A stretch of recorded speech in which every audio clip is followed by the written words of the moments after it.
Côté. Bonjour. Vous avez été directeur général du Conseil régional de l'environnement de la Naudière, le CREL, à partir de 1997, et ce pendant presque 20 ans. Qu'est-ce qui vous a motivé pendant toutes ces années dans votre rôle au sein du CREL? En fait, je suis arrivé un petit peu dans un organisme qui était en difficulté financière, là, qui au début avait eu des beaux projets, mais là, il y avait une période un peu basse et c'était assez difficile pour que l'organisme fonctionne bien. Mais c'était pas mon intention de m'occuper strictement des finances du CREL. Moi, je venais de faire une maîtrise en sciences de l'environnement comme deuxième champ d'études, si on veut, à l'âge de 42 ans. Alors, je me passionnais pour tout ce qui concerne les questions d'environnement. Donc, je voyais là une bonne opportunité d'avoir une action au niveau de l'environnement. Puis, bien sûr, j'étais là 19 ans, c'est quand même long. Et au quotidien, ça veut dire ne jamais perdre l'espoir que des changements à faire sont en train de se faire ou vont être faits bientôt. Donc, c'est toujours plaider pour une amélioration des choses, pour qu'il y ait des changements à tous les niveaux, dans tous les sujets de l'environnement. Et puis, de voir au cours des années, après 19 ans, d'être en mesure de comparer aussi s'il y a vraiment eu certains changements, si on s'en va dans la bonne voie. Alors, c'est ce que ça permet, la perspective, la longue perspective de 19 ans, c'est de constater qu'il y a eu des améliorations, mais que les améliorations sont quand même lentes, beaucoup trop lentes à mon goût d'environnementaliste. Mais si on est là chaque matin, c'est parce qu'on pense qu'on peut changer encore quelque chose. Et c'est ça, finalement, qui m'a motivé à rester là tout ce temps-là. Pendant toutes ces années-là, quelles ont été les grandes réalisations du CREL? Le CREL a fait plusieurs projets durant toute cette période-là, mais c'est pas seulement une question de projet. Les projets, évidemment, amènent de l'eau au moulin. Hein. Ça fait circuler l'argent dans l'organisation au niveau des finances. Ça permet d'avoir une équipe. Ça permet d'avoir une diversité d'opinions dans l'équipe. Ça permet d'avoir un rayonnement au niveau régional chez nos partenaires. Donc, de faire avancer la cause environnementale.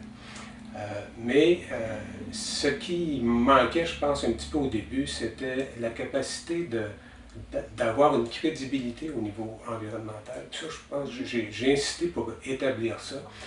J'étais quand même un spécialiste de l'environnement, parce que j'avais fait des études là-dedans, et je trouvais qu'il fallait qu'on ait des arguments crédibles pour défendre la cause.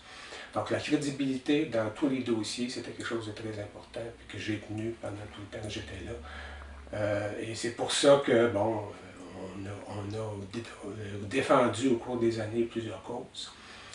On a fait une grande quantité de mémoires, on a travaillé sur plusieurs sujets, et toujours il fallait le faire en étant sûr de ce qu'on avance. Surtout ne jamais être pris pour quelqu'un qui dit n'importe quoi ou qui est trop passionné pour être rationnel. Tout ça, là, face à nos partenaires, c'est important de rester crédible et d'être un organisme qui, au niveau environnemental, sait de quoi il parle et en parle sérieusement. Et je pense qu'avec le temps, ça porte fruit, parce que dans le milieu, on est maintenant reconnu comme une référence. On ne peut pas être une référence si on dit n'importe quoi. De 1991 à 2015, quels sont les enjeux environnementaux principaux dans ces années-là et ceux qui touchent plus directement notre région de la Naudière?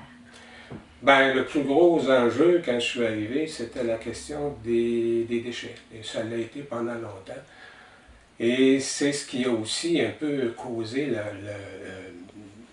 été un peu le karma du CREL, de devoir s'opposer au mode de gestion des déchets qui avait cours, alors que ce mode de gestion des déchets était conditionné par la présence dans notre région d'une très grande compagnie dans l'enfouissement, qui est EBI. Alors, on s'opposait au mode de gestion que cette compagnie-là prônait.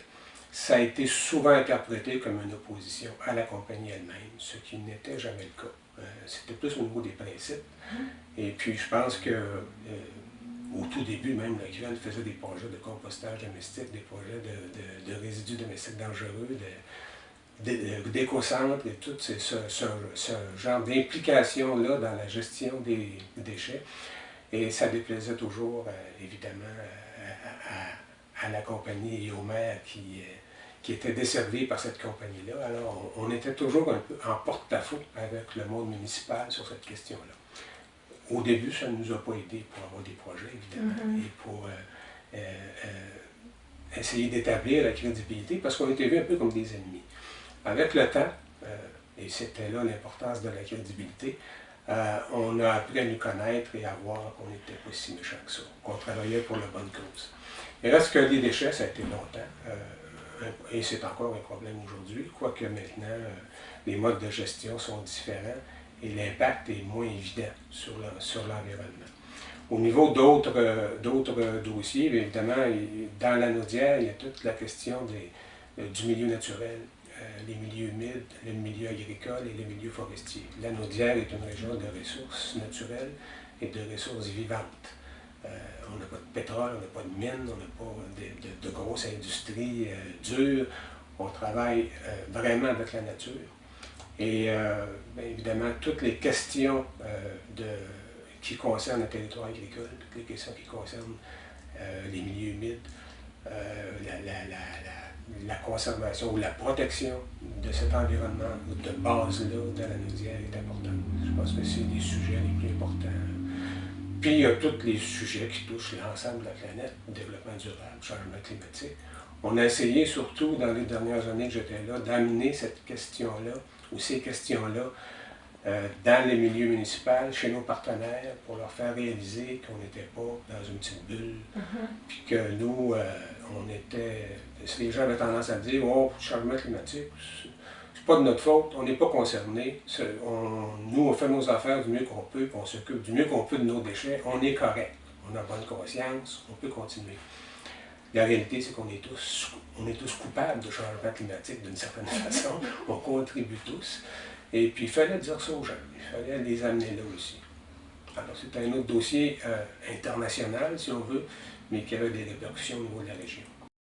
Comment vous percevez le rôle du CREL? Pourquoi c'est important que les individus, les organisations en deviennent membres, selon vous? Bien, plus on a... la crédibilité, c'est encore une question de crédibilité. La crédibilité d'une organisation d'un OBNL est un peu en proportion du nombre d'adhérents. Si tu peux aller voir, je ne sais pas, un maire et dire « j'ai 2000 membres », ça lui dit qu'il doit écouter, parce que tu représentes 2000 membres. Si tu en as 20, tu n'as pas la même écoute, parce que ton importance n'est pas perçue de la même façon. Donc, c'est important pour le CREL de rayonner de plus en plus et d'avoir des partenaires au niveau des citoyens, des organisations et aussi des municipalités. C'est là qu'on va pouvoir faire des projets avec eux pour toujours amener la préoccupation environnementale au premier plan. Et je pense que c'est ça notre rôle. Sans être continuellement des chiens de garde, au moins être aboyé de temps en temps et dire surtout pourquoi on aboie. Et faire comprendre pourquoi il faut être vigilant. Je pense que c'est ça la voie maintenant qui s'ouvre pour le CREL. Alors, Gilles Côté, deuxième directeur général du Conseil régional de l'environnement de la Naudière pendant presque 20 ans. Merci. Bien, merci.